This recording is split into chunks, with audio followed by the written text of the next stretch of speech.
So you are Meera Mohandas. Yes, sir. You are joining today. If you allow me, sir. Welcome to Special Investigation Unit. Thank you, sir. IAS കിട്ടിയിട്ടും പിന്നെന്താ IPS എടുത്തേ?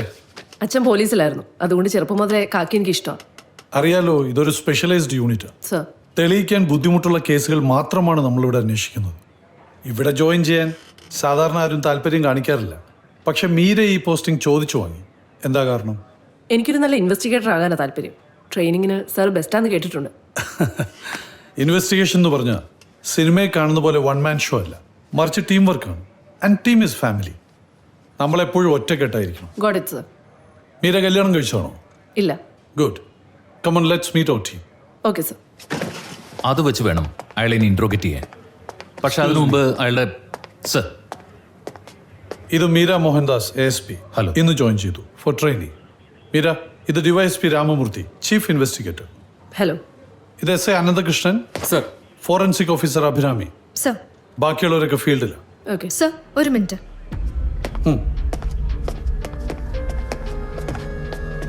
Aluva murder കേസിന്റെ കാര്യമാണ്. ഞങ്ങൾ bullet marks compare ചെയ്തു. ഇതാണ് ബോഡിയിൽ നിന്ന് കിട്ടിയ ബുള്ളറ്റിലെ റൈഫിൾ മാർക്സ്, ഇത് പ്രതിയുടെ തോക്കിലെ റൈഫിൾ മാർക്സ്. രണ്ടും പെർഫെക്റ്റ് മാച്ചാണ് സർ. ഗുഡ്. അറസ്റ്റ്. സർ. തോക്കിന്റെ കുഴലിനുള്ളിൽ പ്രത്യേകതരം പൊഴികളുണ്ട്. അതേലൊരു പുറത്തു വരുമ്പോഴാണ് ബുള്ളറ്റിൽ റൈഫിൾ മാർക്സ് ഉണ്ടാവുന്നത്. ഓരോ തോക്കിന്റെയും റൈഫിൾ മാർക്സ് വ്യത്യസ്തമായിരിക്കും, മനുഷ്യരുടെ ഫിംഗർ പ്രിന്റ് പോലെ. അതുകൊണ്ടൊരു വെടിയുണ്ട കിട്ടിയാൽ അത് ഏത് തോക്കിൽ നിന്നാണ് ഫയർ ചെയ്തതെന്ന് കൃത്യമായി പറയാൻ പറ്റും.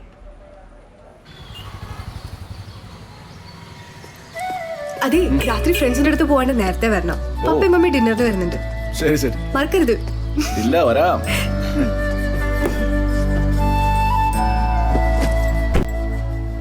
മീര, എൻ്റെ കൂടെ വർക്ക് ചെയ്യുന്ന അത്ര എളുപ്പമാവില്ല. ആഹാരമൊക്കെ ഒരു സമയത്തായിരിക്കും. എനിക്കത് ശീലമായി.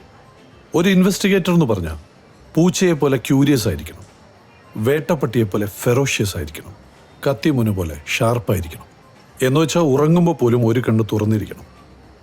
മീര ഈശ്വര വിശ്വാസിയാണോ? അതെ. പ്രാർത്ഥിക്കാറുണ്ടോ? ഉവ്വ്. എന്താ പ്രാർത്ഥിക്കാറ്? God make me courageous. പോലീസുകാർക്ക് പറ്റിയ പ്രാർത്ഥന. എന്ന് വെച്ച് ദൈവം നമ്മെ ചുമ്മാതങ്ങ് കറേജിയസ് ആക്കൂല, പിന്നെ പകരം കറേജിയസ് ആവാനുള്ള അവസരം തരും. അതാ ദൈവത്തിൻ്റെ ഒരു രീതി. നമ്മൾ വേണോ അവസരം ഉപയോഗപ്പെടുത്തി കറേജിയസ് ആവാൻ. സർ.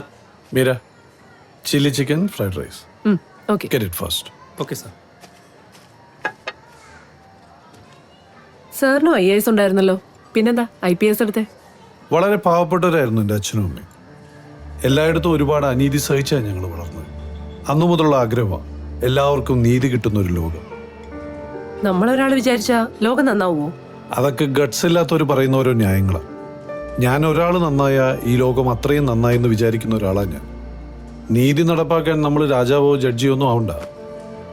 ഓരോരുത്തരും മറ്റുള്ളവർക്ക് വേണ്ടി ചെറുതാണെങ്കിലും ഒരു നീതി നടപ്പാക്കിയാൽ മതി, അല്ലെങ്കിൽ അതിന് സഹായിച്ചാൽ മതി. We can change the world. അതിന് IPSനേക്കാളും നല്ലത് IAS അല്ലേ? No, I think the other way. ഒരു മനുഷ്യന് ഏറ്റവും വേണ്ടത് എന്താണെന്നറിയോ? ആഹാരമോ പണമൊന്നുമല്ല, നീതി. ഏത് കുറ്റകൃത്യത്തിൻ്റെയും ഉത്ഭവം ഒരു അനീതിയിൽ നിന്നായിരിക്കും. നീതി നിഷേധിക്കപ്പെട്ടവൻ്റെ പ്രതികരണമാണ് ഓരോ കുറ്റകൃത്യവും. ഇപ്പോൾ ഒരാൾ കൊല്ലപ്പെട്ട കേസാണെന്ന് ഇരിക്കട്ടെ, കൊല്ലപ്പെട്ടവൻ ആർക്കാണ് നീതി നിഷേധിച്ചെന്ന് അന്വേഷിച്ചാൽ മതി, പ്രതിയെ കിട്ടും. എന്തായാലും നിന്റെ കുക്കിംഗ് ഒക്കെ ഇമ്പ്രൂവ് ചെയ്തിട്ടുണ്ട്. ഡോക്ടറിന് ചോക്ലേറ്റ് പുഡിംഗ് ഭയങ്കര ഇഷ്ടമാണ്. ഞാൻ ഇടയ്ക്ക് ഉണ്ടാക്കി കൊടുക്കാറുണ്ട്. പിന്നെ മമ്മി ഉണ്ടാക്കുന്ന ആ മൂസ് കേക്ക് ഇല്ലേ, അതെന്നെ കൂടെ പഠിപ്പിച്ചായിരുന്നേ.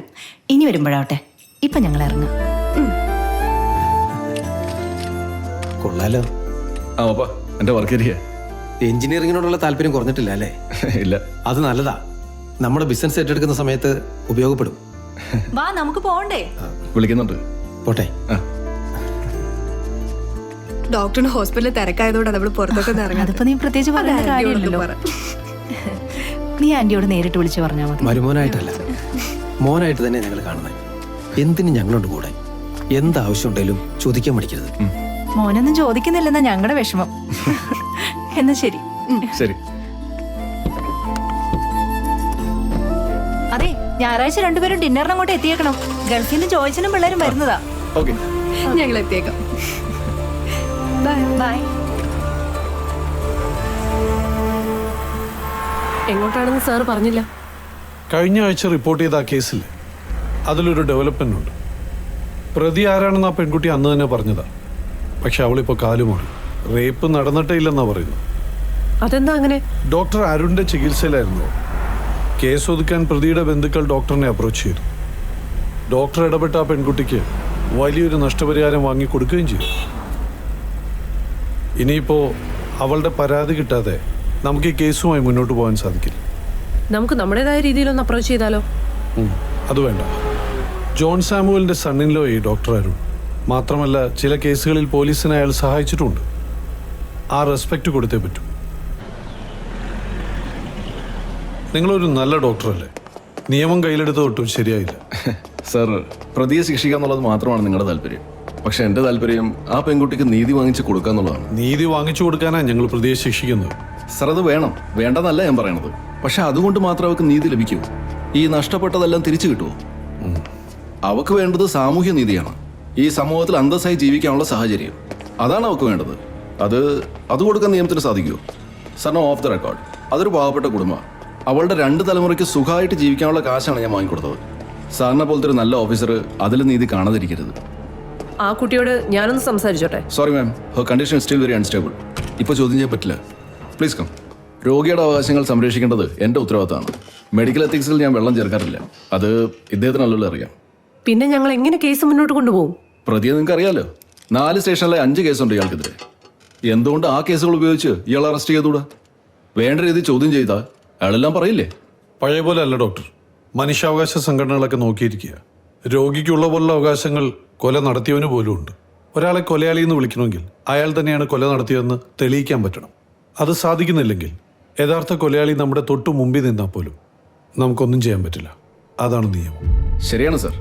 ഏത് കൊല നടത്തിയവനും ഹ്യൂമൻ റൈറ്റ്സിന് അവകാശമുണ്ട്. പക്ഷെ അത് കൊല്ലപ്പെട്ടവന്റെ ഹ്യൂമൻ റൈറ്റ്സിനെക്കാളും വലുതാകാൻ പാടില്ല. എന്ത് മനുഷ്യാവകാശത്തിന്റെ പേരിലായാലും ശരി, അവസാനം കൊല്ലപ്പെട്ടവൻ മണ്ടനും കൊന്നവൻ മിടുക്കനുമാവുന്നൊരു അവസ്ഥ ഉണ്ടാവരുത്.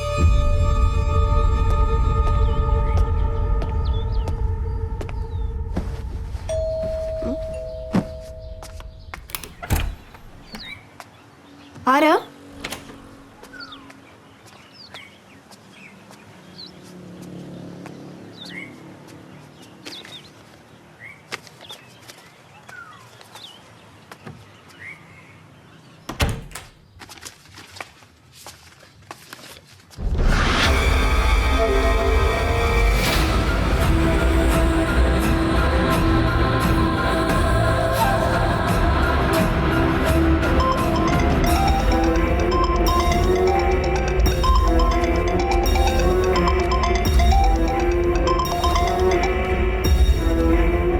ഹലോ. ഹലോ മാഡം, ഫോട്ടോ എങ്ങനെയുണ്ട്? ഫോട്ടോ എങ്ങനെയാണെങ്കിൽ വീഡിയോ എങ്ങനെ ഇരിക്കും? എൻ്റെ കയ്യിലുണ്ട്. ഇത് രണ്ടും നിങ്ങളുടെ ഭർത്താവ് കണ്ട് എങ്ങനെ ഇരിക്കും? വേണമെങ്കിൽ ഇൻ്റർനെറ്റിലൂടാം.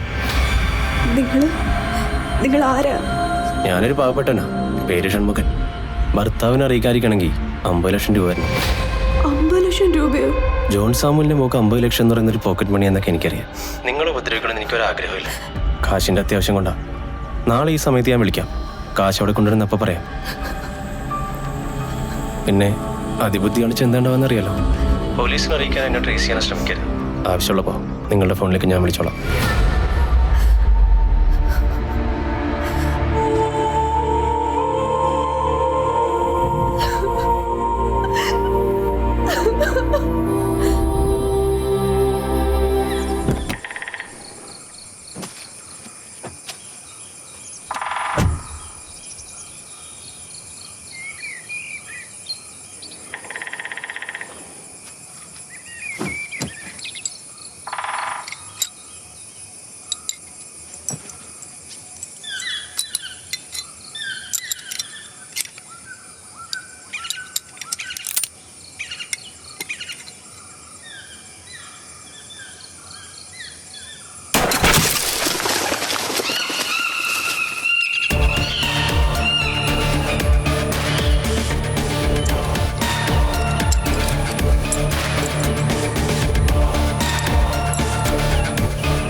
Hello sir, good morning. Good morning. ആ വരൂ. എന്തൊക്കെയുണ്ട് ഡോക്ടർ? സുഖമായിട്ടിരിക്കുന്നു. പറഞ്ഞ 10 lakhs. Thank you. ഓക്കെ. ഞാനൊന്ന് പറഞ്ഞില്ലേ ഒരു കാർ വാങ്ങിക്കാനാ. ജോണിച്ചായൻ്റെ മോളല്ലേ, ലോൺ എടുക്കണ കുറച്ചിലായിട്ട് വന്നിട്ടുണ്ടാവല്ലേ? അതല്ല, മൊത്തം ക്യാഷ് ആയിട്ട് പേ ചെയ്താ 5% ഡിസ്കൗണ്ട് കിട്ടും. Oh okay sir, thank you. Oh welcome. സാറിന് എല്ലാം കൊണ്ടും പറ്റും സാർ. നല്ല ടോക്ക്, നല്ല ആക്സിലറേഷൻ, പിന്നെ 17 കിലോമീറ്റർ മൈലേജും, 1 വർഷത്തെ ഫ്രീ സർവീസ്. പിന്നെ സാറ് മുഴുവൻ ക്യാഷും പേ ചെയ്യുന്നതുകൊണ്ട് 5% ഡിസ്കൗണ്ടും ഉണ്ട്. അല്ല, ഈ മോഡലിന് ഓട്ടോമാറ്റിക് ട്രാൻസ്മിഷൻ ഇല്ലേ? ഇല്ല സാർ, 5 സ്പീഡ് മാനുവൽ. ഈ മോഡലിന് ഓട്ടോമാറ്റിക് വരുന്നില്ല സാർ. അയ്യോ, അത് പ്രശ്നമാണല്ലോ. എന്ത് പറ്റി സാർ? ഓട്ടോമാറ്റിക് അല്ലാണ്ട് പറ്റില്ല. അതിനുവേണ്ടി പുതിയ വണ്ടി വാങ്ങുന്നത് തന്നെ. അപ്പോൾ പിന്നെ ഇത് നോക്കിയിട്ട് കാര്യമില്ല. I'm so sorry. It's okay sir.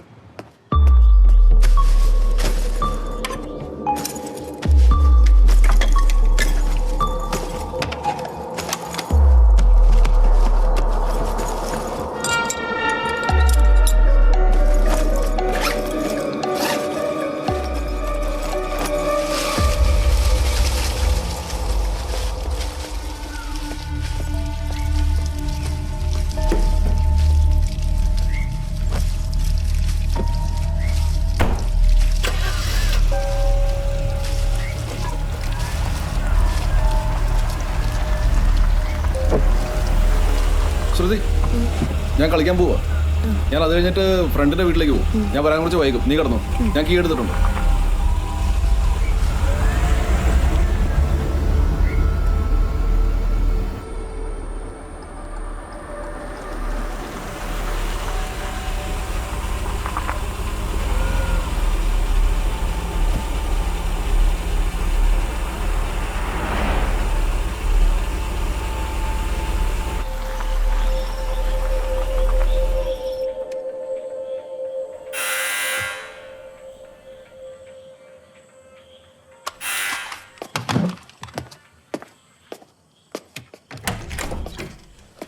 Hello, കിരണല്ലേ?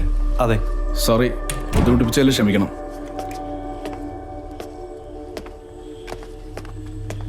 Kiran ഇവിടെ ഒറ്റയ്ക്കാ താമസം അല്ലേ?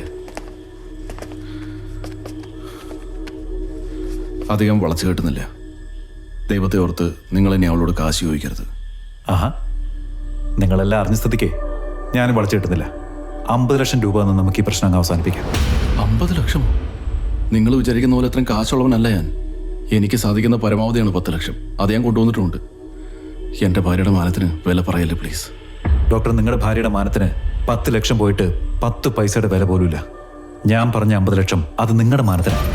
നിങ്ങളുടെ ഭാര്യ എൻ്റെ കൂടെ സ്പെൻഡ് ചെയ്ത ഓരോ നിമിഷവും ഞാൻ എൻ്റെ ഫോണിൽ റെക്കോർഡ് ചെയ്തിട്ടുണ്ട്. എൻ്റെ ശരീരത്തോട് അവൾ കാണിച്ച ആവേശം നിങ്ങൾക്ക് കാണണോ? ഞാൻ പറഞ്ഞ 50 ലക്ഷം തന്നില്ലെങ്കിൽ ഈ വീഡിയോ ലോകം മുഴുവൻ കാണും.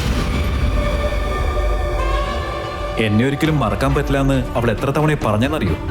ഓരോ തവണയും നിങ്ങളുടെ കൂടെ കിടക്കുമ്പോൾ അവൾ മനസ്സിലോർക്കുന്നത് എന്നെയാണ്. അത്രയും ഗതികെട്ട നിങ്ങൾക്ക് മറ്റുള്ളവരുടെ മുമ്പിൽ ആണായി അറിയപ്പെടാൻ 50 ലക്ഷം കൂടുതലല്ല.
നിർത്ത്, ഇങ്ങോട്ട് കയറി നിർത്ത്.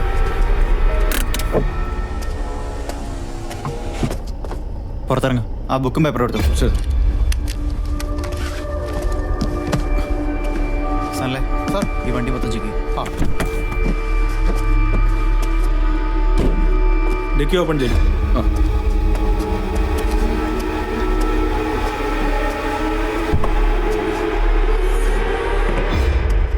എന്താ ഇത്? ജൈവവളം. ജൈവവളമോ? ആ ചാക്കൊന്ന് തുറന്നേ. ഡോക്ടറാണല്ലേ? അതെ. സോറി ഡോക്ടർ, എല്ലാ വാഹനങ്ങളും പരിശോധിക്കുന്ന സ്ട്രിക്റ്റ് ഓർഡർ ഉണ്ട്. അതാണ്. എന്തോ കഞ്ചാവ് കേസാ. സാർ വെക്കും. Thank you.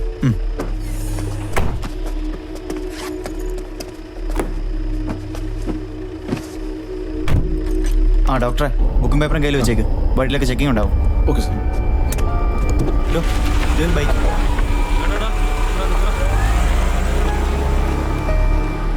കാറൊക്കെ വാങ്ങിച്ചോ? ഇല്ല, അത് പറ്റി. ഞാൻ ഉദ്ദേശിച്ച കാരണം ഓട്ടോമാറ്റിക് ട്രാൻസ്മിഷൻ ഇല്ല. അത് അവിടെ ചെന്നപ്പോഴും മനസ്സിലായത്. അപ്പൊ ഇനി വേറെ നോക്കണ്ടേ? വേറെ നോക്കണം. അതുവരെ ക്യാഷ് അക്കൗണ്ടിൽ തന്നെ കിടക്കട്ടെ. അത് ശരി. ഇപ്പൊ തോന്നുന്നുണ്ടോ ലോൺ എടുക്കുന്നതായിരുന്നു നല്ലതെന്ന്? തീർച്ചയായും. ഇനി പോലെ അങ്ങനെ ചെയ്യാം. Okay, thank you. ഓക്കെ, ശരി.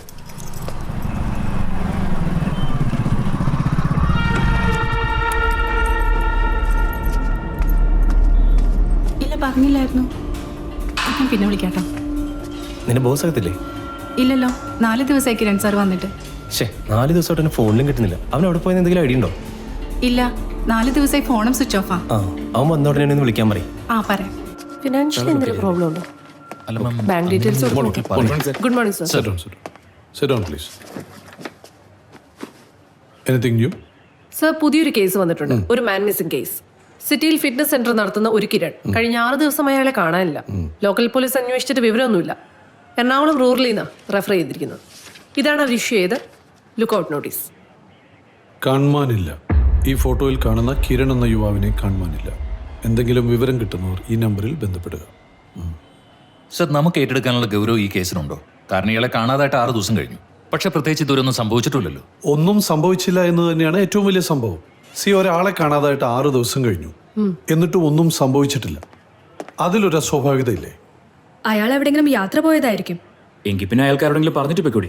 അങ്ങനെ ചോദിക്കേ. 6 ദിവസം നീണ്ടു നിൽക്കുന്ന ഒരു യാത്രയ്ക്ക് അയാൾ എന്തിനാ ആരോടും പറയാതെ പോയി?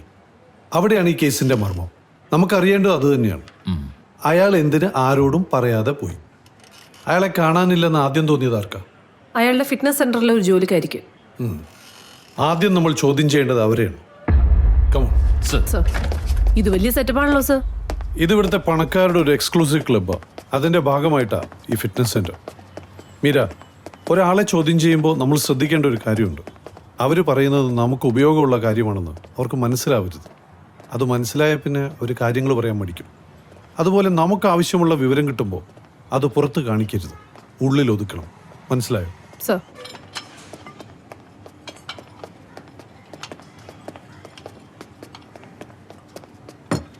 Hello madam. ആരാ? സൗമ്യ. ഞാനാണ് മാഡം. സൗമ്യല്ലേ കംപ്ലൈന്റ് വന്ന്? അതെ. അതേക്കുറിച്ച് അന്വേഷിക്കാൻ വന്നതാ. എത്ര നാളായി സൗമ്യയോട് ജോലിക്ക് കയറിയിട്ട്? 6 മാസമായി. ഈ കിരൺ ഇതിനു മുമ്പ് ഇതുപോലെ പറയാതെ പോയിട്ടുണ്ടോ? ഇല്ല മാഡം, ആദ്യമായിട്ട് ഇങ്ങനെ. 4 ദിവസമായിട്ട് ഫോണിലും വിളിച്ചിട്ട് കിട്ടിയില്ല. അപ്പോൾ വീട്ടിൽ പോയി നോക്കി. വീടും പുറത്തുനിന്ന് പൂട്ടിയിട്ടിരിക്കുക. അപ്പോഴാ പോലീസിനെ അറിയിക്കണമെന്ന് തോന്നി. ഇത് വാടകയ്ക്കല്ലേ?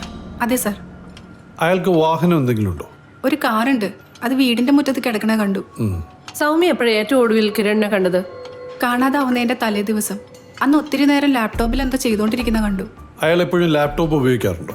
ഉണ്ട് സാർ. എന്ത് കാര്യം കണ്ടാലും ലാപ്ടോപ്പിൽ ഫീഡ് ചെയ്യും. അതാ ശീലം. ആ ലാപ്ടോപ്പ് ഇവിടെ ഉണ്ടോ? ഇല്ല സാർ, ആ ലാപ്ടോപ്പ് കൂടെ കൊണ്ടേയിരിക്കുക. അയാൾക്ക് ഇവിടെ പ്രത്യേക മുറിയുണ്ടോ? ഇല്ല മാഡം, ഇവിടെ ഓഫീസ് ഫയൽസ് മാത്രമേ വെക്കാറുള്ളൂ. അയാൾ എങ്ങനെയാ? എപ്പോഴും കയ്യിൽ ക്യാഷ് കൊണ്ട് നടക്കുന്ന ആളാണോ? ഇല്ല, കൂടുതൽ ATM കാർഡാണ് ഉപയോഗിക്കാറ്. അയാൾക്ക് ഒരുപാട് സുഹൃത്തുക്കളുണ്ടോ? ഉണ്ട് സാർ. കാണാതായപ്പോൾ കുറേ പേര് അന്വേഷിച്ചു. ശരി, ഞങ്ങൾ അന്വേഷിക്കാം. എന്തെങ്കിലും വിവരം കിട്ടിയാൽ ഞങ്ങളെ അറിയിക്കണം. തീർച്ചയായും സാർ. ഇയാളുടെ എല്ലാ ഡീറ്റെയിൽസും ട്രേസ് ചെയ്യണം. അയാളുടെ phone records, bank account, ATM card, credit card, insurance തുടങ്ങിയ എല്ലാ ഡീറ്റെയിൽസും ട്രേസ് ചെയ്യണം. Sure sir.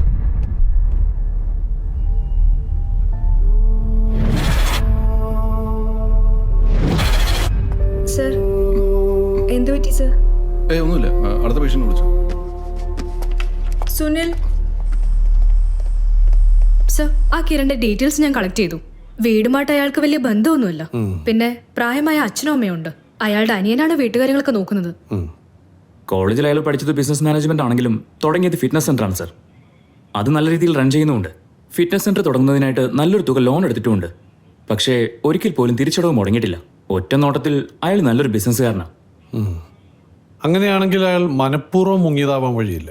അയാളുടെ പേരിൽ ഇൻഷുറൻസ് പോളിസി ഒന്നുമില്ല. പക്ഷെ വേറൊരു കാര്യമുണ്ട്. നമ്മുടെ അറിവിൽ അയാളുടെ ഒരേ ഒരു വരുമാനം ഈ ഫിറ്റ്നസ് സെന്ററാണ്. പക്ഷെ അതിനേക്കാൾ വളരെ കൂടുതൽ പണം അയാളുടെ ബാങ്ക് അക്കൗണ്ടിലുണ്ട്. ഉദാഹരണത്തിന് കഴിഞ്ഞ 13-ാം തീയതി ബുധനാഴ്ച 5 ലക്ഷം രൂപ ലിക്വിഡ് ക്യാഷ് അയാൾ ഡെപ്പോസിറ്റ് ചെയ്തിട്ടുണ്ട്. ഉടൻ തന്നെ അതിൽ നിന്ന് 1 ലക്ഷം രൂപ ഒരു വിനായകന് ട്രാൻസ്ഫർ ചെയ്തിട്ടുണ്ട്. അതിനുശേഷം കാണാതാകുന്നതുവരെ മറ്റു പലരുമായും ഇതുപോലെ ട്രാൻസാക്ഷൻ നടത്തിയിട്ടുണ്ട്. അതായത് നമുക്കറിയാത്ത ഏതോ രീതിയിൽ അയാൾ ധാരാളം പണം സമ്പാദിക്കുന്നുണ്ട്. ഒരുപക്ഷെ അതിന്റെ എന്തെങ്കിലും കാര്യമായിട്ടായിരിക്കും അയാൾ പോയിട്ടുണ്ടാവുക. അങ്ങനെയാണെങ്കിൽ അതൊരു നല്ല ബിസിനസ് ആവാൻ വഴിയില്ല. അതുകൊണ്ടാവും പറയാതെ പോയത്. ഞാൻ അയാളുടെ ഫോൺ റെക്കോർഡ്സ് ചെക്ക് ചെയ്തു. അയാളെ കാണാതായതിന്റെ തലേദിവസം രാത്രിയാണ് ഫോൺ സ്വിച്ച് ഓഫ് ചെയ്തത്. അതിനുശേഷം പിന്നീട് ഒരിക്കലും അത് ഓൺ ചെയ്തിട്ടുമില്ല. ഒരുപക്ഷെ നമുക്കറിയാത്ത വേറെ ഏതെങ്കിലും നമ്പർ അയാൾക്കുണ്ടായിരിക്കും. വേറെ ബിസിനസ്സിന് പോകുമ്പോൾ വേറെ നമ്പർ ആയിരിക്കും അയാൾ ഉപയോഗിക്കുക. അത് മാത്രമല്ല, കാണാതായ ശേഷം കഴിഞ്ഞ 7 ദിവസത്തിനിടയിൽ അയാൾ ഒരിക്കൽ പോലും ATM കാർഡ് ഉപയോഗിച്ചിട്ടില്ല.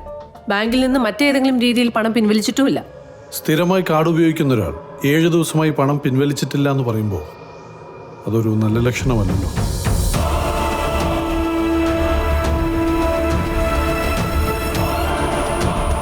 ശരിക്കും ഇതൊരു ഒറ്റപ്പെട്ട വീടാണല്ലോ. കിരണിനോട് വാടകയ്ക്ക് താമസിക്കുക. ഉടമസ്ഥൻ അമേരിക്കയില. അപ്പോൾ മിസ്റ്റർ മാത്യു ജോസഫ്.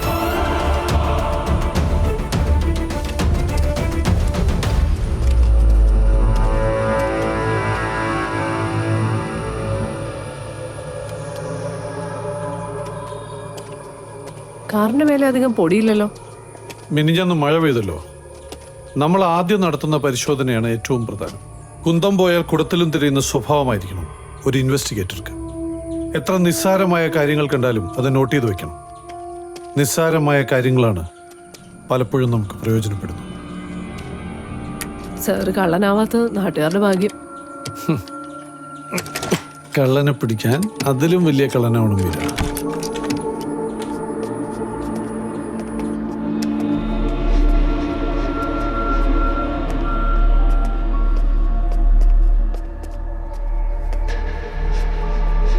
ഒറ്റനോട്ടത്തിൽ അസാധാരണമായൊന്നും തോന്നില്ല അല്ലേ? അങ്ങനെയാണെങ്കിൽ അതിന് ശേഷമായിരിക്കും അയാൾക്ക് എന്തെങ്കിലും സംഭവിച്ചിട്ടുണ്ടാകും. പക്ഷെ അതിനു മുമ്പ് ആ ലാപ്ടോപ്പ് എവിടെയാണെന്ന് അറിയണം.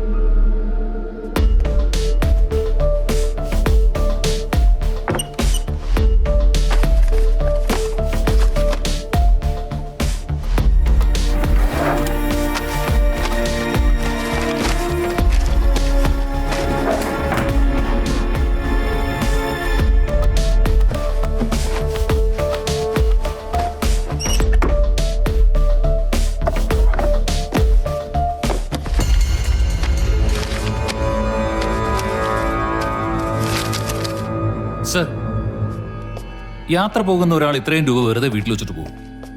എങ്കിൽ അയാൾ പണമൊട്ടും ആവശ്യമില്ലാത്തൊരു യാത്രയ്ക്കായിരിക്കും പോയത്. സർ, ആ ലാപ്ടോപ്പ് ഇവിടെ ഒന്നും കാണുന്നില്ല. എന്നാൽ അയാൾ അതും കൊണ്ടുപോയിട്ടുണ്ടാവും സർ. ഉണ്ടാവാം. പക്ഷേ എപ്പോഴും ലാപ്ടോപ്പ് ഉപയോഗിക്കുന്ന ഒരാളുടെ വീട്ടിൽ എന്തെങ്കിലും ഒരു സ്റ്റോറേജ് ഡിവൈസ് കാണണ്ടേ? ഡേറ്റ സ്റ്റോർ ചെയ്യാനുള്ള ഒരു CD-യോ ഹാർഡ് ഡിസ്കോ പെൻഡ്രൈവോ ഒന്നും കാണുന്നില്ല. അത് സ്ട്രേഞ്ച് ആയിട്ട് തോന്നണില്ലേ? ഒരുപക്ഷെ അതും അയാൾ കൊണ്ടുപോയി കാണും. ആവാം. പക്ഷെ അയാൾ തന്നെയാണോ അത് കൊണ്ടുപോയതെന്നാണ് നമുക്കറിയേണ്ടത്. എന്നാലും ഈ വീട്ടിൽ കാണുന്നതൊന്നും അത്ര നല്ല ലക്ഷണമല്ല. ഈ സൗണ്ട് കേട്ടോ.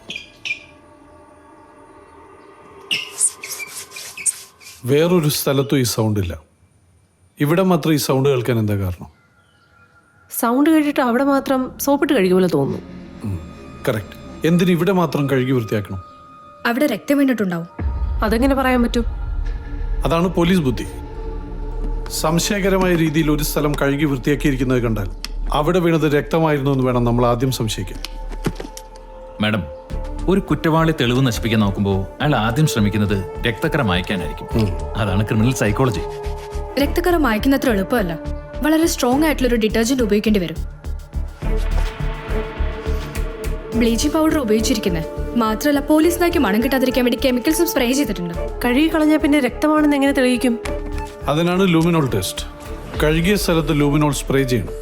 എന്നിട്ടൊരു അൾട്രാവയലറ്റ് ലൈറ്റ് വെച്ച് നോക്കിയാൽ മതി. എത്ര നന്നായി കഴുകിയാലും രക്തം വീണ ഭാഗം തിരിച്ചറിയാൻ പറ്റും. സർ, ഇത്രയും ഭാഗത്ത് രക്തം വീണിട്ടുണ്ട്. ബ്ലഡിന്റെ വോളിയം വെച്ച് നോക്കുമ്പോൾ ഇവിടെ വെച്ച് ആർക്കോ കാര്യമായ പരിക്കേറ്റിട്ടുണ്ട്. ഒരുപക്ഷെ ഒരു മർഡർ തന്നെ നടന്നിട്ടുണ്ടാവും. Come on sir. ഇതാ നോക്കിയേ, ആ സെറ്റിൽ ഒരു കത്തി മാത്രം ഇല്ലാത്തത് ശ്രദ്ധിച്ചു. ഒരുപക്ഷെ ആ കത്തി ഉപയോഗിച്ചായിരിക്കും കുത്തിയിട്ടുണ്ടാവുക. എന്നിട്ട് തെളിവ് നശിപ്പിക്കാൻ വേണ്ടി അക്രമി ആ കത്തിയും കൊണ്ടുപോയിട്ടുണ്ടാവും. സർ, മുറിവേറ്റത് കാണാതായ കിരണ് തന്നെ ആവണം നിർബന്ധമില്ലല്ലോ. ഒരുപക്ഷെ അയാൾ മറ്റാരെങ്കിലും ഇവിടെ കൊണ്ടുവന്ന് മുറിവേൽപ്പിച്ചതായിക്കൂടെ? You are absolutely right. ഈ രക്തം കാണാതായ കിരണിന്റെ ആണെന്ന് ഉറപ്പുവരുത്തണമെങ്കിൽ DNA ടെസ്റ്റ് വേണ്ടി വരും. പക്ഷെ ബ്ലീച്ചിങ് പൗഡർ ഉപയോഗിച്ച് കഴുകിയതുകൊണ്ട് DNA ടെസ്റ്റ് നടത്താൻ പറ്റുമെന്ന് കണ്ടറിയണം. Anyway we will go for it. നിങ്ങൾ എല്ലാ തെളിവുകളും കളക്ട് ചെയ്തിട്ട് വന്നാൽ മതി. ആവശ്യമെങ്കിൽ ബാക്കപ്പ് ടീമിനെ വിളിച്ചോളൂ. Yes sir. പിന്നെ ഒരു കാര്യം, സർ. ഇവിടെ ഒരു കൊല നടന്നതായി നമ്മൾ സംശയിക്കുന്നത് പോലും പുറത്ത് ആരും അറിയരുത്. Yes sir. Top secret. Sir, come on Meera. Sir, കുറ്റാന്വേഷണത്തിന് ഒരു മെത്തേഡ് ഉണ്ട്. ആദ്യം തന്നെ നമ്മളിപ്പോൾ ചെയ്തതുപോലെ ക്രൈം നടന്ന സ്ഥലത്തു നിന്നും മാക്സിമം എവിഡൻസ് കളക്ട് ചെയ്യണം. എന്നിട്ട് ആ തെളിവുകളെല്ലാം ഉണ്ടാവുന്ന തരത്തിൽ ഒരു ക്രൈം എങ്ങനെ നടന്നിട്ടുണ്ടാവുമെന്ന് ആലോചിക്കണം. അത് നമ്മൾ ഉണ്ടാക്കിയെടുക്കുന്ന ഒരു തിയറിയാണ്. നമ്മുടെ തിയറി ശരിയാണെങ്കിൽ പിന്നീട് കിട്ടുന്ന എല്ലാ തെളിവുകളും യോജിച്ചു വരും. മറിച്ചാണെങ്കിലോ അതിനനുസരിച്ച് നമ്മുടെ തിയറിയിൽ ചില മാറ്റങ്ങൾ വരുത്തണം. ഒടുവിൽ എല്ലാ തെളിവുകളും കൃത്യമായി വിശദീകരിക്കാൻ സാധിക്കുന്ന ഒരു തിയറി ഉരുത്തിരിഞ്ഞു വരും. അതായിരിക്കും നമ്മൾ അന്വേഷിക്കുന്ന സത്യം. ഏത് കേസും തെളിയിക്കാൻ ഈ മെത്തേഡാണ് ഉപയോഗിക്കുന്നത്. കിട്ടിയ തെളിവുകൾ വെച്ച് നമുക്കൊരു തിയറി ഉണ്ടാക്കാം. കാണാതായ കിരൺ ആരുടെയോ കടുത്ത ശത്രുത സമ്പാദിച്ചിട്ടുണ്ട്. ആ ശത്രുവോ അയാളെ ഏർപ്പെടുത്തിയ മറ്റൊരാളോ കിരണിനെ കൊല്ലുക എന്ന ഉദ്ദേശത്തോടെ അവിടെ ചെല്ലുന്നു. പൂട്ടുപൊളിച്ചതിന്റെ ലക്ഷണമൊന്നും കാണുന്നില്ല. അപ്പോൾ കിരൺ വാതിൽ തുറന്നു കൊടുത്തു എന്ന് വേണം കരുതാൻ. കൊലയാളി അകത്ത് കിടന്ന് കൊല നടത്തുന്നു, മുറി വൃത്തിയാക്കുന്നു, ബോഡി കടത്തിക്കൊണ്ടുപോകുന്നു. മിക്കവാറും ഇതായിരിക്കും സംഭവിച്ചിട്ടുണ്ടാവുക. ലാപ്ടോപ്പും സ്റ്റോറേജ് ഡിവൈസും ഒഴികെ മറ്റൊന്നും കാണാതായതായി നമുക്കറിയില്ല. അതിനാൽ കൊല നടക്കാൻ ഇടയുള്ള എന്തെങ്കിലും വിവരം ആ ലാപ്ടോപ്പിലുണ്ടാവും. ഇതാണ് എൻ്റെ തിയറി. ഇനി നിങ്ങളെല്ലാവരും ചേർന്ന് ഈ തിയറി ഒന്ന് എക്സ്പാൻഡ് ചെയ്തേ. സാറിന്റെ തിയറിയിൽ ഒരു കറക്ഷൻ വേണമെന്ന് തോന്നുന്നു. അടുക്കളയിൽ ഇരുന്ന കത്തി കൊണ്ടാണ് കുത്തിയതെങ്കിൽ പെട്ടെന്നുണ്ടായ പ്രകോപനത്തിലായിരിക്കും കൊല നടത്തിയത്. കാരണം മുൻകൂട്ടി പ്ലാൻ ചെയ്ത കൊലയായിരുന്നെങ്കിൽ ആയുധം കൊലയാളി തന്നെ കൊണ്ടുവരുമായിരുന്നു. Good point. കൊല നടത്തിയ രീതിയെക്കുറിച്ച് പഠിച്ചാൽ കൊല നടത്തിയ ആളെക്കുറിച്ചും മനസ്സിലാക്കാം. ആ രീതിയിലൊന്ന് ആലോചിച്ച് നോക്കി. ഡെഡ് ബോഡിയുമായി സമയം ചെലവഴിക്കാൻ ഒട്ടും ബുദ്ധിമുട്ടില്ലാത്ത ആളാണ് കൊലയാളി. അല്ലെങ്കിൽ ബോഡി അയാൾ തന്നെ കൊണ്ടുപോകില്ല. അത്രക്കാരെ ഒരു ലിസ്റ്റ് എടുക്കുകയാണെങ്കിൽ അതിൽ ആദ്യം വരുന്നത് മുൻപ് കൊല നടത്തിയിട്ടുള്ള ഒരു വാടക കൊലയാളിയാണ്. പിന്നെ ഇറച്ചി വെട്ടുകാർ, പോസ്റ്റ്മോർട്ടം നടത്തിയ ശീലമുള്ള ഡോക്ടർമാർ, നഴ്സുമാർ, ഇവരൊക്കെ ആ ലിസ്റ്റിൽ വരും. അയാൾ ഒരു വാടക കൊലയാളിയല്ല. ആയിരുന്നെങ്കിൽ തറ വൃത്തിയാക്കാൻ അയാൾ മെനക്കെടില്ലായിരുന്നു. വേറെയുമുണ്ട് സർ. ആ ഭാഗത്തെങ്കും കിരണിന്റെ ഉൾപ്പെടെ ഒറ്റ മനുഷ്യന്റെ ഫിംഗർ പ്രിന്റ് കാണാനില്ല. കാരണം എല്ലായിടവും തുടച്ച് വൃത്തിയാക്കിയിരിക്കുവാണ്. അതിന്റെ അർത്ഥം കൊല നടത്തേണ്ടി വന്നത് യാദൃശ്ചികമായിട്ടാണെങ്കിൽ പോലും അതിനുശേഷം തെളിവ് നശിപ്പിച്ചിരിക്കുന്നത് വ്യക്തമായ പ്ലാനിങ്ങോടെയാണ്. അങ്ങനെയാണെങ്കിൽ പോലീസിന്റെ അന്വേഷണ രീതിയെക്കുറിച്ച് അയാൾക്ക് നന്നായിട്ട് അറിയാം. ഒരു കൊലയാളി എന്തിന് ഇത്രയധികം പ്ലാൻ ചെയ്യണം? ഒരു കാരണവശാലും പിടിക്കപ്പെടാതിരിക്കാൻ. അപ്പൊ പിടിക്കപ്പെട്ടാലോ ജയിലിൽ പോയാലോ ഒരുപാട് നഷ്ടപ്പെടാനുള്ള ആളാവണം കൊലയാളി. അങ്ങനെയാണെങ്കിൽ അയാൾ സമൂഹത്തിൽ ഉന്നത സ്ഥാനമുള്ള ആളായിരിക്കണം. അത്രയ്ക്ക് ഉന്നത സ്ഥാനമുള്ള ആൾ എന്തിനു കൊല നടത്തണം? പോലീസിൽ പരാതിപ്പെട്ടാ പോരെ? പോലീസിൽ പരാതിപ്പെട്ടാൽ നാണക്കേടുണ്ടാക്കുന്ന ഒരു കുറ്റമാണ് മരിച്ചയാൾ ചെയ്തതെങ്കിലോ? ഉദാഹരണത്തിന് അയാളുടെ മകളെ ഈ കിരൺ റേപ്പ് ചെയ്തിട്ടുണ്ടാവാം. അതുമല്ലെങ്കിൽ അയാളുടെ ഭാര്യയുടെ കാമുകനായിരിക്കും. അങ്ങനെ എന്തെങ്കിലും. സർ, മരിച്ച ആൾ നല്ല കരുത്തനാണ്.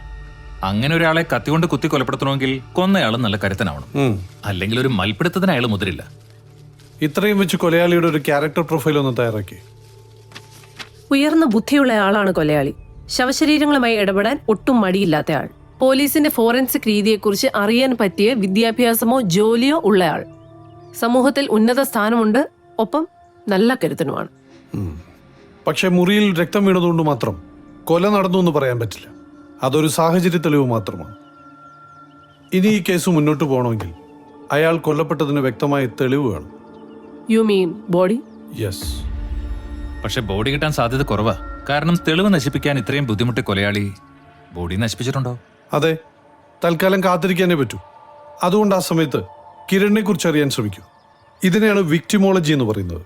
മരിച്ചയാളെ പറ്റി നന്നായി മനസ്സിലാക്കിയാൽ അയാളെ കൊല്ലേണ്ട ആവശ്യം ആർക്കാണെന്ന് അറിയാൻ പറ്റും.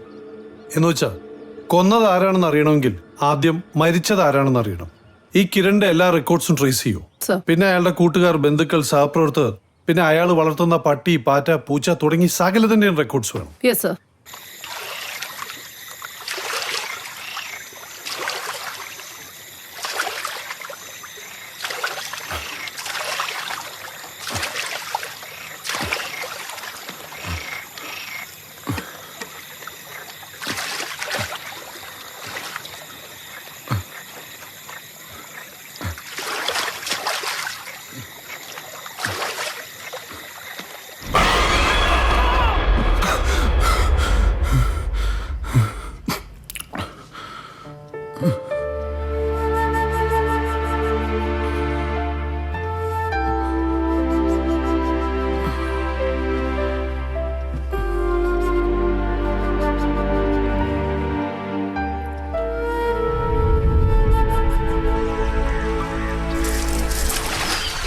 വാസോട്ടാ, ഓള് വല്ലതും കിട്ടിയാ? നീ നിന്നെ, ഇവിടെ എന്തോ കിടക്കണ്ട്.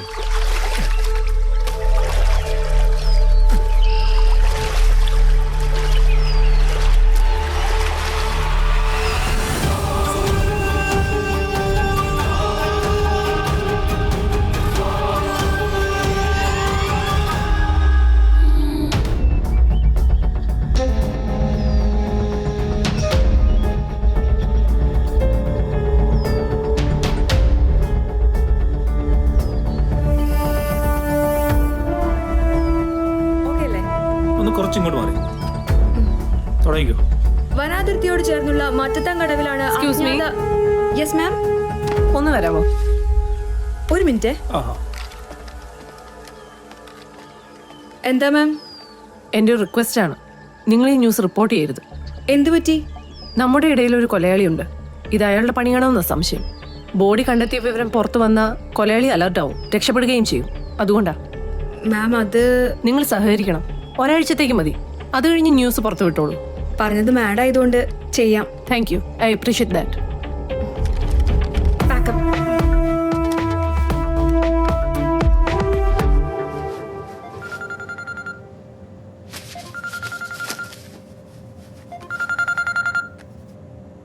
ഹലോ ഡോക്ടർ, ആ ബോഡി ഐഡന്റിഫൈ ചെയ്തോ? യെസ്, അത് കാണാതായ കിരൺ തന്നെ. ഡോക്ടർ, റിപ്പോർട്ട് എപ്പോൾ തരും? പ്രിലിമിനറി റിപ്പോർട്ട് വേഗം തരാം. ഫൈനൽ റിപ്പോർട്ട് കുറച്ച് ദിവസം എടുക്കും. ചാക്കിനുള്ളിൽ നിന്ന് ഒരു കത്തി കിട്ടിയോ? യെസ്. ഒരു കറുത്ത പിടിയുള്ള കത്തിയാണോ? അതെ. കത്തിയുടെ കൂടെ രക്തം പുരണ്ട ഒരു തുണി ഉണ്ടായിരുന്നോ? ഉണ്ട്, കട്ടിയുള്ള ഒരു ടവൽ. ചാക്കിനുള്ളിൽ നിന്ന് ഒരു ലാപ്ടോപ്പ് കിട്ടിയോ? ഇല്ലല്ലോ. Thank you doctor. കണ്ടോ, കാണാതെ പോയ ലാപ്ടോപ്പ് അയാളുടെ വീട്ടിലില്ല, ഓഫീസിലില്ല, ബോഡിയുടെ കൂടെയുമില്ല. വേറൊരു സാധനം മോഷണം പോയിട്ടുമില്ല. അതിനൊറ്റ വിശദീകരണമേ ഉള്ളൂ, ലാപ്ടോപ്പ് കൊണ്ടുപോയത് ആ കൊലയാളി തന്നെയാണ്. കൊല നടക്കാൻ കാരണമായ എന്തെങ്കിലും വിവരം ആ ലാപ്ടോപ്പിലുണ്ടാവും, തീർച്ച. ഒരാൾക്കും അയാൾ അറിയാതെ ഇത്ര വലിയ ശത്രു ഉണ്ടാവില്ല. നമുക്ക് ആ വഴിക്ക് തന്നെ അന്വേഷിക്കാം. കിരണിനെ പറ്റി എന്തെങ്കിലും വിവരം കിട്ടിയോ? ഇല്ല സാർ, ഇതുവരെ വിളിച്ചിട്ടില്ല. അയാളുടെ ഫോണിൽ നിന്ന് ഇങ്ങോട്ട് ആരെങ്കിലും വിളിച്ചോ? ഇല്ല, എപ്പോ വിളിച്ചാലും ഫോൺ സ്വിച്ച് ഓഫാ. അയാൾക്ക് ശത്രുക്കൾ ആരെങ്കിലും ഉണ്ടോ? എന്റെ അറിവിലില്ല. ഒന്ന് ഓർത്ത് നോക്കിയേ, ഏതു മനുഷ്യനും ഉണ്ടാവില്ലേ ഒരു ശത്രു? ഞാൻ ഇവിടെ വെച്ച് മാത്രമേ അദ്ദേഹത്തെ കാണാറുള്ളൂ. ഇവിടെ വരുന്ന എല്ലാവരോടും വളരെ ഫ്രണ്ട്ലി ആയിട്ടുള്ള പെരുമാറ്റം. സ്ത്രീകളോടും വളരെ ഫ്രണ്ട്ലി ആയിരുന്നോ? അതെ മാഡം. അതിലാരോടെങ്കിലും പ്രത്യേകിച്ച് ഒരു അടുപ്പം ഉണ്ടായിരുന്നോ? അതറിയില്ല, പക്ഷെ എല്ലാ സ്ത്രീകൾക്കും അദ്ദേഹത്തെ ഇഷ്ടമായിരുന്നു. അതെന്താ? കാണാൻ നല്ല ഹാൻഡ്സമാ, പിന്നെ നല്ല പെരുമാറ്റം. ഇവിടുത്തെ എല്ലാ കസ്റ്റമേഴ്സിന്റെയും ഫോൺ നമ്പറും അഡ്രസ്സും ഇല്ലേ? ഉണ്ട് മാഡം. അതിന്റെ ഒരു കോപ്പി വേണമല്ലോ. തരാം. കഴിഞ്ഞ ഒരു മാസത്തിനിടയ്ക്ക് സംശയകരമായ രീതിയിൽ ആരെങ്കിലും ഇവിടെ വന്നിട്ടുണ്ടോ? അങ്ങനെ തോന്നിയിട്ടില്ല. സംശയകരമായ ഒരു ഫോൺ കോൾ? ഇല്ല സർ. ഇവിടെ സാധാരണ വന്നുകൊണ്ടിരുന്ന ആരെങ്കിലും ഇപ്പോൾ വരാതിരിക്കുന്നുണ്ടോ? ഇല്ല സർ, എല്ലാവരും തന്നെ വരുന്നുണ്ട്. അങ്ങനെ എന്തെങ്കിലും ഉണ്ടായാൽ എന്നെ അറിയിക്കണം. അറിയിക്കാം സർ. കേട്ടെടുത്തോളം ഇയാൾക്ക് ഒരുപാട് സ്ത്രീ സുഹൃത്തുക്കളുണ്ട്. അതിലേതെങ്കിലും ഒരു ബന്ധം അതിരുവിട്ടതാണെങ്കിലോ? അങ്ങനെയാണെങ്കിൽ ആ സ്ത്രീയുടെ ഭർത്താവോ സഹോദരനോ അച്ഛനോ ആയിരിക്കും ഈ കൊല നടത്തിയത്. കിരണിന്റെ ഫോൺ റെക്കോർഡ്സ് പരിശോധിച്ചു. സാറ് പറഞ്ഞത് ശരിയാണ്, വിളി കൂടുതലും സ്ത്രീകളുമായിട്ടാണ്. അവർ തിരിച്ചും വിളിക്കാറുണ്ട്, പക്ഷെ അതിലൊരു നമ്പർ മാത്രം ഡിഫറെൻ്റ് ആണ്. ആ നമ്പറിൽ നിന്ന് ആദ്യത്തെ കോൾ വരുന്നത് കിരൺ കാണാതാവുന്നതിന് ഒരാഴ്ച മുമ്പാണ്. കിരൺ തിരിച്ചും വിളിച്ചിട്ടുണ്ട്. അതൊന്ന് അന്വേഷിക്കണ്ടേ? അന്വേഷിക്കണം. ഞാൻ പറഞ്ഞിട്ടില്ലേ, കുന്തം പോയ കുടത്തിലും തിരയണം. ആ നമ്പർ ട്രേസ് ചെയ്തോ? അതൊരു ശ്രുതി ജോൺ സാമുവൽ, നമ്മുടെ സാമുവൽ ഗ്രൂപ്പിന്റെ ഓണറിന്റെ മോള്. എന്ന് വെച്ചാൽ ഡോക്ടർ അരുണിന്റെ ഭാര്യ? അത് തന്നെ. ഡോക്ടറിന്റെ ഭാര്യയ്ക്ക് ഇയാളുമായിട്ട് എന്താ ഇടപാട്? നമുക്കത് അവരോട് തന്നെ ചോദിക്കാം. ശ്രുതി സാമുൽ, ആ അതെ. ഞാൻ മീര മോഹൻദാസ്, ASP. ഇത് SP നന്ദകുമാർ. Hello sir. ഞങ്ങൾക്ക് ഭർത്താവിനെ അറിയാം, ഇദ്ദേഹത്തിന് ശ്രുതിയുടെ ഫാദറിനെ. ഞങ്ങൾ വന്നത് ഒരു വിവരം അറിയാനാ. ഒരു കിരണിനെ അറിയോ? ഒരു ഫിറ്റ്നസ് സെന്റർ നടത്തുന്ന. ആ അറിയാം. എങ്ങനെ അറിയാം? എൻ്റെ കൂടെ കോളേജിൽ പഠിച്ചതാ. ഈ അടുത്തെങ്ങാനും നിങ്ങൾ തമ്മിൽ കണ്ടിരുന്നോ? ഒരു ദിവസം ടൗണിൽ വെച്ച് കണ്ടിരുന്നു. എന്നായിരുന്നു അത്? ഒരു 2 ആഴ്ചയ്ക്ക് മുന്നേ. എവിടെ വെച്ച്? സെന്റ് മേരീസ് സ്കൂളിന്റെ അടുത്ത് വെച്ച്. എത്ര മണിക്ക്? രാവിലെ ഒരു 11 മണിയൊക്കെ ആയപ്പോ. പിന്നീട് അയാളെ ഫോണിൽ വിളിച്ചോ? ഇല്ല. Please come. ആദ്യം നിങ്ങൾ അയാളെ വിളിക്കുകയായിരുന്നോ അതോ അയാൾ നിങ്ങളെ വിളിക്കുകയായിരുന്നോ? ഞാൻ അങ്ങോട്ട് വിളിക്കുമായിരുന്നു. എന്താണ് സംസാരിച്ചത്? കോളേജിലെ പഴയ കാര്യങ്ങളൊക്കെ. എത്ര തവണ വിളിച്ചു?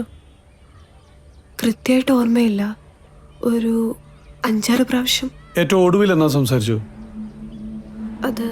അതാ ഫോണിൽ നോക്കി അറിയാലോ. വേണ്ട, 13-ാം തീയതി ബുധനാഴ്ച. ആ സമയത്ത് അയാൾ എവിടെയെങ്കിലും പോകുന്നതായി പറഞ്ഞിരുന്നോ? ഇല്ല. എന്താ സർ? കഴിഞ്ഞ 18-ാം തീയതിക്ക് ശേഷം അയാളെ കാണാനില്ല. He's missing.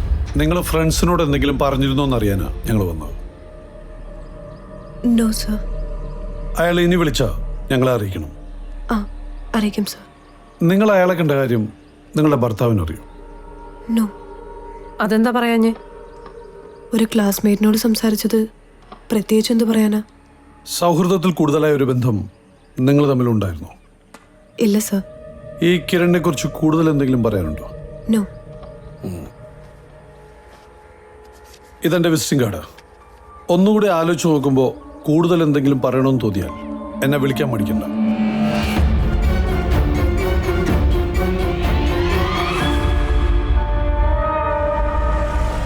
എന്തു തോന്നുന്നു?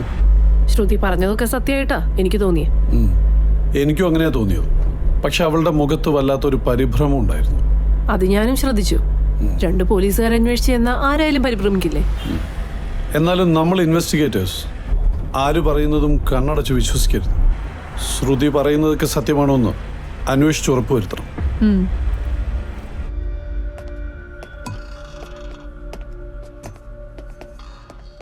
റോണിഷയല്ലേ? അതെ, ഞാനാ വിളിച്ചേ. ഓ ഇരിക്കൂ. No thanks. ഇത് ഫിനാൻസ് കമ്പനിയല്ലേ? അതെ, ഞാനിവിടുത്തെ അഡ്മിനിസ്ട്രേറ്ററാ. ഗുഡ്. ഞാൻ മീര മോഹൻദാസ്, ASP. ഇദ്ദേഹം SP നന്ദകുമാർ. ഫോൺ ചെയ്തപ്പോൾ പറഞ്ഞില്ലല്ലോ പോലീസാണെന്ന്. പേടിക്കണ്ട, ഞങ്ങൾ വന്ന ഒരു വിവരം അറിയാനാ. നിങ്ങളൊരു ക്ലാസ്മേറ്റ് ഇല്ലേ, ഒരു കിരൺ? കഴിഞ്ഞ 2 ആഴ്ച അയാളെ കാണാനില്ല. നിങ്ങൾ ഫ്രണ്ട്സിന് എന്തെങ്കിലും അറിയാവോന്ന് അറിയാനാ ഞങ്ങൾ വന്നേ. കോഴ്സ് കഴിഞ്ഞ് പിന്നെ ഞാനവനെ കണ്ടിട്ടില്ല. അവൻ ആളെങ്ങനെയാ? അവൻ കോളേജിൽ സ്റ്റാർ ആയിരുന്നു. Very handsome. പെൺപിള്ളേർക്കൊക്കെ ഭയങ്കര ക്രേസ് ആയിരുന്നു. അയാൾക്കിപ്പോൾ ഒരുപാട് ഗേൾ ഫ്രണ്ട്സ് ഉണ്ടായിരിക്കുമല്ലോ? ഉണ്ടായിരുന്നു, പക്ഷെ ഞാനോ കൂട്ടത്തില്ല കേട്ടോ. അതെന്താ? അയാളുടെ പെരുമാറ്റം നല്ലതാണേലും സ്വഭാവം നന്നായിട്ട് തോന്നിയില്ല. എന്ന് വെച്ചാ ആരോടും ആത്മാർത്ഥതയില്ല. അടുക്കുന്നവരെല്ലാം ഏതെങ്കിലും രീതിയിൽ മുതലെടുക്കും. ഏതോ ഗേൾ ഫ്രണ്ടിനെയും കൊണ്ട് അയാൾ നാട് വിട്ടെന്ന് കേട്ടല്ലോ. അതിനുള്ള സെൻസിറ്റിവിറ്റി എന്തായാലും അവനില്ല. അയാൾക്ക് അടുപ്പമുള്ള ഒരു കുട്ടി ഉണ്ടായിരുന്നില്ലേ, ഒരു ശ്രുതി സാമുവൽ? അവളോട് ഭയങ്കര സിൻസിയർ ആയിരുന്നില്ലേ? ഞങ്ങൾ അങ്ങനെയാ കേട്ടത്. അങ്ങനെയാ ശ്രുതിയും വിചാരിച്ചേ. പക്ഷെ അവസാനം അവൾക്ക് കാര്യം മനസ്സിലായി. അന്നേരം അവള് വഴക്കിട്ട് പിരിഞ്ഞേ. എന്തായിരുന്നു കാരണം? അതറിയില്ല. സ്റ്റഡി ലീവിന്റെ സമയത്തായിരുന്നു അത്. അതുവരെ വലിയ അടുപ്പമായിരുന്നു. അവര് ശരിക്കും ലവേഴ്സ് ആയിരുന്നു. കോളേജിൽ എല്ലാവർക്കും അറിയുന്ന കാര്യാ. ഈ ശ്രുതി ആളെങ്ങനെയാ? അവള് നല്ല കുട്ടിയാ. എന്ത് വലിയ പണക്കാരന്റെ മോളാ. അതിന്റെ ഒരു അഹങ്കാരവും ഇല്ല. അതേ പിന്നെ നിങ്ങൾ ശ്രുതിയോട് സംസാരിച്ചിട്ടില്ല? പിന്നെ എക്സാം അല്ലായിരുന്നോ? കോഴ്സ് കഴിഞ്ഞപ്പോ തന്നെ അവളൊരു ഡോക്ടറിനെ കല്യാണം കഴിച്ചു. കല്യാണത്തിന് പോയിരുന്നോ? കല്യാണത്തിന് കിരൺ വന്നിരുന്നോ? ഇല്ല, ഞങ്ങളുടെ ക്ലാസ്സിൽ നിന്ന് അവനെ മാത്രം കല്യാണത്തിന് വിളിക്കാതിരുന്നേ.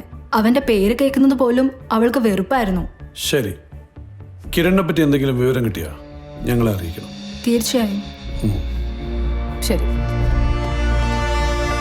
ശ്രുതി നമ്മളോട് നുണ പറഞ്ഞല്ലോ. അതിലിപ്പോ എന്താ കുഴപ്പം? കല്യാണം കഴിഞ്ഞ പെണ്ണല്ലേ. പഴയ കാമുവിനെ കുറിച്ച് ചോദിച്ചാ വെറും സുഹൃത്തുന്നല്ലേ ആരായാലും പറയും. അങ്ങനെയാണെങ്കിൽ വിവാഹം കഴിഞ്ഞ 6 മാസത്തിന് ശേഷം അയാളെ എന്തിന് നേരിട്ട് ഫോണിൽ വിളിച്ചു? പിറ്റേ ദിവസം എന്തിന് നേരിട്ട് കണ്ടു? എന്തുകൊണ്ട് ഇതെല്ലാം ഡോക്ടറിൽ നിന്ന് മറച്ചു വെച്ചു? അങ്ങനെ നോക്കിയാ അവര് തമ്മിൽ ഇപ്പോഴും എന്തോ ബന്ധമുണ്ട്. പല പെണ്ണുങ്ങളും പഴയ കാമുവിനെ മറക്കാറില്ലല്ലോ. ആ ബന്ധം അതിരുവിട്ടതാണെങ്കിലോ? അങ്ങനെയാണെങ്കിൽ കിരണിനെ കൊല്ലാൻ കാരണമുള്ള ഒരാളാവും ഡോക്ടർ. കറക്റ്റ്. പക്ഷെ അയാൾ അങ്ങനെ ചെയ്യൂ? കണ്ടെടുത്തോളം അയാൾ അത്ര ഒരാളല്ല. അങ്ങനെ തീർത്തു പറയുകയും വേണ്ട. ചീത്ത മനുഷ്യരല്ല എല്ലാ കൊലപാതകങ്ങളും ചെയ്യുന്നത്. നമ്മളെ സംബന്ധിച്ചിടത്തോളം ഇവരെല്ലാം സസ്പെക്ട്സാണ്. നിരപരാധിയാണെന്ന് ഉറപ്പ് വരുത്തും വരെ ഒരാളെയും നമ്മുടെ ലിസ്റ്റിൽ നിന്ന് ഒഴിവാക്കരുത്. ശ്രുതിയും കിരണും തമ്മിൽ എന്തെങ്കിലും ബന്ധമുണ്ടോ? ഉണ്ടെങ്കിൽ ആ ബന്ധം ഡോക്ടർക്ക് അറിയാമായിരുന്നു. ഇതൊക്കെയാണ് നമുക്കറിയേണ്ടത്. നമ്മുടെ ടീമിനെ വിളിക്കും. ഡോക്ടറുടെയും ഭാര്യയുടെയും എല്ലാ ഫോൺ റെക്കോർഡ്സും ചെക്ക് ചെയ്യാൻ പറയും.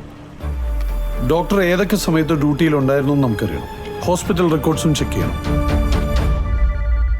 സർ, പോസ്റ്റ്മോർട്ടത്തിന്റെ പ്രിലിമിനറി റിപ്പോർട്ട് വന്നു.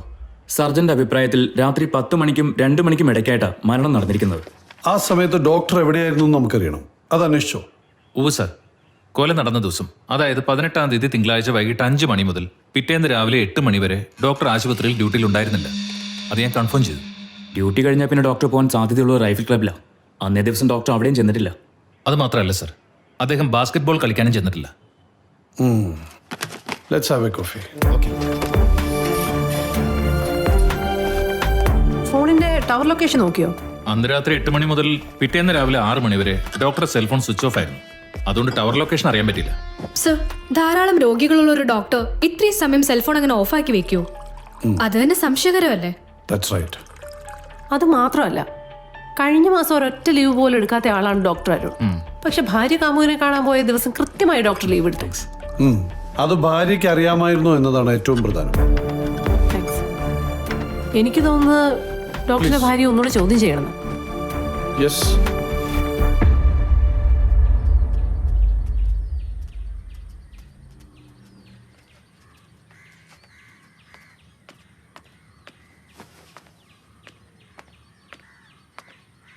സോറി, ഒരു കാര്യം കൂടി അറിയാനുണ്ടായിരുന്നു.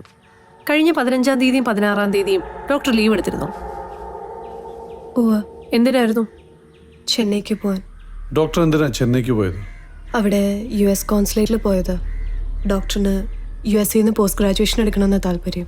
സ്കോളർഷിപ്പിന്റെ ഡോക്യുമെന്റ്സ് കളക്ട് ചെയ്യാൻ പോയതാ. കഴിഞ്ഞ 18-ാം തീയതി രാത്രി നിങ്ങളുടെ ഭർത്താവ് എവിടെയായിരുന്നു? അതായത് ചെന്നൈയിൽ നിന്ന് തിരിച്ചു വന്നതിന്റെ പിറ്റേ ദിവസം രാത്രി. ആലോചിച്ച് പറഞ്ഞാൽ മതി. അന്ന് വൈകുന്നേരം പതിവ് പോലെ ബാസ്കറ്റ് ബോൾ കളിക്കാൻ പോയിരുന്നു. പിന്നീട് ഫ്രണ്ട്സിനെ കാണാൻ പോകുന്നാ പറഞ്ഞത്. ഏത് ഫ്രണ്ട്സ്? അത് ചോദിച്ചില്ല. എന്നിട്ട് എപ്പോഴാ തിരിച്ചു വന്നേ? അതറിയില്ല, ഞാൻ ഉറങ്ങിയിരുന്നു. അപ്പോ ഡോർ ആരാ തുറന്നു കൊടുത്തേ? ഒരു കീ എപ്പോഴും ഡോക്ടറിന്റെ കയ്യിലുണ്ടാവും. നിങ്ങൾ കിരണിനെ കാണാൻ പോയ ദിവസം ഡോക്ടർ ലീവ് ആയിരുന്നില്ലേ? അല്ല, ജോലിക്ക് പോയിരുന്നു. ഉറപ്പാണോ? അതെ. ശരി.